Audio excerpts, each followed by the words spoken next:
Halo YouTube, pernahkah kalian mendengar sosok misterius yang bernama Petrus? Mungkin jika kalian lahir di era 80 hingga 90-an, sering ataupun pernah mendengar istilah Petrus. Bukan Petrus nama temenmu ya.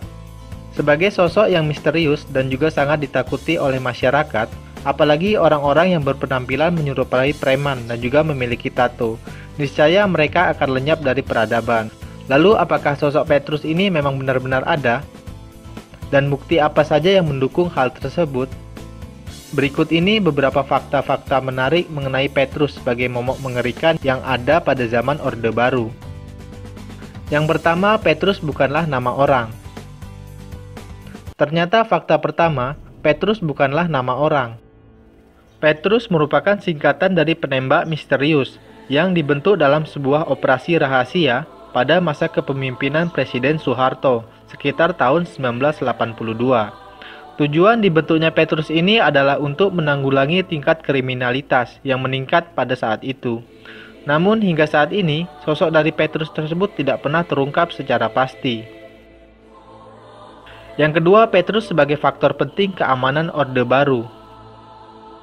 Petrus pertama kali tercatat melakukan aksinya di wilayah Jogja dan kemudian menyebar ke berbagai wilayah lainnya di Indonesia, seperti Jakarta, Bandung, Bantul, Makassar, Medan, Palembang, Pontianak, Solo, Malang, Cilacap, dan masih banyak lainnya.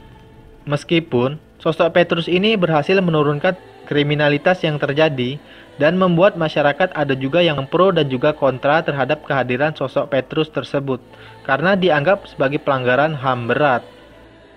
Yang ketiga, bagaimana Petrus menjalankan aksinya? Dalam menjalankan aksinya, Petrus biasanya mengincar penjahat kelas teri seperti preman, bandar judi, maling, dan sebagainya. Mereka diincar oleh Petrus sebagai target operasi yang kemudian ditangkap dan dibawa ke suatu tempat. Di sanalah mereka biasanya disiksa hingga dibunuh menggunakan senjata. Mayat mereka banyak ditemukan di jalanan dengan tangan terikat dan juga memiliki luka tembak di tubuh mereka, tanpa tahu siapa pelaku pembunuhan tersebut. Dan biasanya di atas mayat mereka terdapat uang sebesar 10.000 sebagai biaya pemakaman. Yang keempat, apa dampaknya bagi masyarakat? Kehadiran sosok Petrus ini memiliki dampak yang besar bagi masyarakat, khususnya bagi para penjahat. Mereka berusaha untuk lari dari incaran Petrus. Bahkan sebagian orang yang memiliki tato, mereka berusaha untuk menghilangkan tato mereka akibat dari rasa ketakutan yang berlebihan. Dampaknya memang sangat dirasakan oleh masyarakat karena tingkat kriminalitas menurun tajam. Namun, hal tersebut dianggap melanggar HAM dan juga seringnya Petrus dianggap salah tangkap karena orang yang sebenarnya bukanlah penjahat juga ikut diciduk dan menjadi korbannya.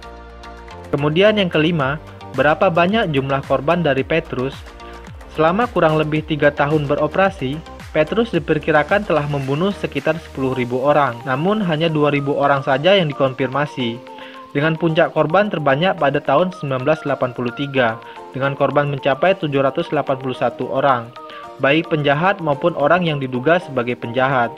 Tentu saja masyarakat memiliki rasa cemas, namun mereka tidak bisa berbuat apa-apa, karena operasi tersebut dilakukan oleh militer dan atas perintah langsung dari Presiden Soeharto.